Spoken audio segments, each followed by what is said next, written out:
अस्सलाम वालेकुम स्टूडेंट्स, कैसे हैं सब आप लोग। उम्मीद है सब आप लोग सारे खैरियत से होंगे। मेरी वीडियोस आपको पसंद आ रही होंगी। मेरी वीडियोस पर कमेंट किया करें और जिस टॉपिक पर या कोई क्वेश्चन आप करवाना चाहते हों तो मुझे बताया करें कमेंट में, तो मैं क्वेश्चन आपको सॉल्व करके दे सकूँ। आज हम जो करेंगे वो क्वेश्चन तुमसे मैं फ़र्स्ट और सेकेंड लेवल के करती रही हूँ। आज मैं एमएससी लेवल का के टॉपिक मैंने उठाया है ताकि एमएससी स्टूडेंट्स भी देख सकें कि एमएससी वाले क्वेश्चंस भी मैं कर सकती हूँ। अगर कोई करवाना चाहें, कोई टॉपिक बताना चाहें तो पूछ सकना चाहें तो मैं बताऊँगी उनको। आज हम जो उसमें से मैंने उठाया उसमें से परमुटेशन है। परमुटेशन क्या है, परमुटेशन किस ग्रुप से है, किस चैप्टर से है। ये ग्रुप थ्योरी का है और ये प्योर मैथमेटिक्स से है। और उसमें हमने परमुटेशन की डेफिनेशन करें कि प्योर में उनसे परमुटेशन क्या है। ग्रुप में हम तुमसे वो बहुत सारी डेफिनेशन इसके लिहाज से कर चुके हुए होते हैं। परमुटेशन है, परमुटेशन में हमें कहा जा रहा है कि let x be a non empty set a set of bijective mapping phi such that x to x is called a permutation on x. पर के क्या कहा जा रहा है इसमें कि फाई जो है वो क्या हो, बाइजेक्टिव मैपिंग हो, उस पर कोई ऐसा फंक्शन जिस जो फंक्शन की भी सारी कंडीशंस पूरी करे और बाइजेक्टिव फंक्शन भी हो, उसको हम परमुटेशन कहते हैं। अब बाइजेक्टिव फंक्शन क्या होता है, इसमें मुख्तलिफ इसकी टाइप्स हैं बाइजेक्टिव फंक्शंस की। तो उसमें हमारे पास आ जाता है one one function. One one function का जो है उसको हम क्या होता है कि function f such that x to y said to be one one if distinct elements of x have distinct images in y. अगर इसके x के एलिमेंट्स उनसे हैं वो सारे के सारे यूज़ हो जाएं y में, और y के भी सारे के सारे एलिमेंट्स यूज़ हो जाएं मगर वो डिस्टिंक्ट एलिमेंट्स के साथ ही हों, सेम एलिमेंट ना रिपीट हो। मतलब 1a के साथ अगर इमेज बना रहा है तो 1 का इमेज b के साथ ना हो, तो उसको हम कहते हैं कि वो वन वन फंक्शन है। ठीक है जी। तो इसमें उनसे मुख्तलिफ़ किस्म की इसमें एग्जांपल आ जाती हैं। अब जैसे यहाँ पर मैंने एग्जांपल आपको बनाकर दिखाई है कि 1 का इमेज ए के साथ नहीं है, अब 1 का बी के साथ है, 2 का बी के साथ है, 3 का सी के साथ है, तो ये 1 1 नहीं है, ये ऑन टू कहलाएगा। तो इस तरीके से मुख्तलिफ़ किस्म की इसकी इन टू कहलाएगा, जिसमें रेंज ऑफ एफ जो है वो is equal to not equal to हो वाई के, तो हम कहते हैं कि वो इन टू है। अब ये ऑन टू फंक्शन क्या है, ऑन टू फंक्शन को हम सर्जेक्टिव फंक्शन भी कहते हैं, उसकी दूसरा नाम है a function f such that x to Y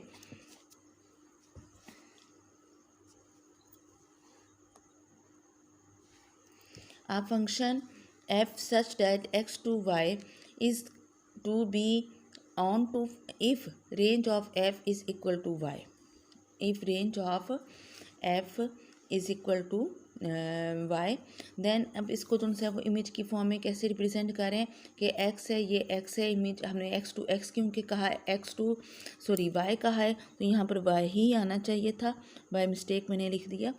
तो x टू y ये f सेट है, हमने अप्लाई जब करेंगे तो 1 से a इमेज करेंगे, फिर 2 से b, फिर 3 से c करेंगे। तो इसमें जो से y के एलिमेंट सारे के सारे यूज़ हो जाएं तो हम उसको कहते हैं कि वो ऑन टू फंक्शन है।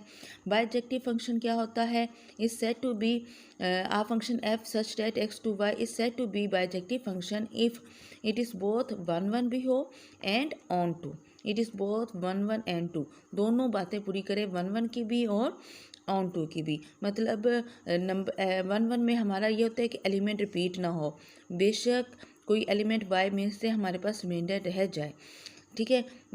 मगर जो ऑन टू है उसमें भी ऐसे ही है, मगर उसमें हम जिनसे वो क्या कहते हैं कि उसके जिनसे वाई के एलिमेंट सारे के सारे यूज़ हों।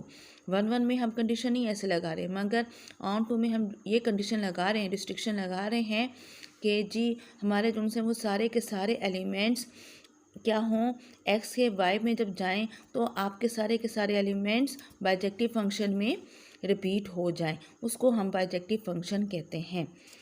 फिर अब आगे आ जाता है, इसमें मुख्तलिफ़ किस्म की टाइप्स आ जाती हैं कि अगर हमने जिनसे उसमें परमुटेशंस मुख्तलिफ़ किस्म के बनाने हों तो हमने 6 परमुटेशंस बनाने हों। हमारे पास सेट क्या हो, अगर बिलफर्ज एक्स सेट है 1 2 3, ये हमारे पास एक्स है सेट 1 2 3, तो एक्स टू एक्स हम बना रहे हैं, मैप कर रहे हैं, तो हमने जो से परमुटेशन बनानी है तो परमुटेशन शो करनी है, बाइजेक्टिव मैपिंग करनी है।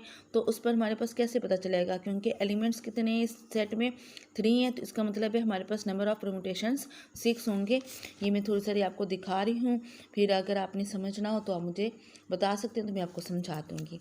नेक्स्ट अब हमारे पास टॉपिक आ जाता है कि हमने परमुटेशन को तुमसे वो मल्टीप्लाई कैसे कर सकते हैं। इसमें कुछ सॉरी पहले मैं नोट बताता हूँ। एक छोटा सा नोट है कि वो कैसे है कि अगर आपके पास एक सेट ऐसा हो x इज इक्वल टू 1 2 3, तो नंबर ऑफ़ परमुटेशंस में हमें कैसे पता चलेगा किसी भी सेट में कि उसके परमुटेशंस कितनी होंगे। तो हमारे पास जितने एलिमेंट्स हैं उसका फिक्टोरियल ले लें तो वो परमुटेशंस बन जाएंगे। इसी तरह इसमें 4 एलिमेंट्स है तो 4 फिक्टोरियल, इसमें सो ऑन n एलिमेंट्स है तो n फिक्टोरियल। ये एक किस्म का फार्मूला बन जाता है number of permutations find out करने के लिए। मल्टीप्लिकेशन ऑफ परमुटेशंस के 5 आपके पास ऐसा सेट हो, ऐसे एलिमेंट्स हों उसमें कि 1 का इमेज 3 है, 2 का इमेज 1 है, 3 का इमेज 2 है, 4 का 4 है। फिर साई आपके पास ऐसा गिवन है जिसमें आपको कहा जा रहा है कि 1 का इमेज 2 है, 2 का इमेज 4 है, 3 का 1 है, 4 का इमेज 3 है। तो 5 को साई से मल्टीप्लाई करने के लिए हम क्या प्रोसीजर करते हैं कि 1 और 3, 1 का इमेज 3, तो हमने ना साई में देखना है, साई में देखा हमने इमेज 3 का इमेज 1 है तो 3 और 3 क्रॉस हो जाएगा और 1 का इमेज फिर 1 बन जाएगा। इसी तरह 2 का हमने इमेज 1 देखा 5 में और साई में हमने इमेज देखा 1 का इमेज 2 है तो 2 का इमेज क्या बन गया 2। इसी तरह 3 का इमेज 2, 2 का इमेज साई में 4 है तो 3 का इमेज 4 बन गया। फिर 4 का इमेज 4 है और साई में इमेज 4 का 3 है तो 4 का इमेज 3 बन गया। इस तरह हम उनसे 5 को साई के साथ मल्टीप्लाई कर सकते हैं। आपने अगर इस तरह से MA लेवल का कोई भी क्वेश्चन पूछना हो या कोई क्वेश्चन करवाना चाहते हो तो आप मुझे दोबारा से कमेंट कर सकते हैं। मेरी वीडियो को शेयर करें, कमेंट करें और सब्सक्राइब करें, लाइक कीजिएगा। और कोई भी क्वेश्चन सॉल्व करवाना चाहते हो तो मुझे कमेंट कीजिएगा, मुझे अच्छा लगेगा और मैं इस तरह मुझे एनर्जी फील होगी और मैं बार बार आपको वीडियो बनाकर सेंड कर सकूँगी। अल्लाह हाफिज़, थैंक यू।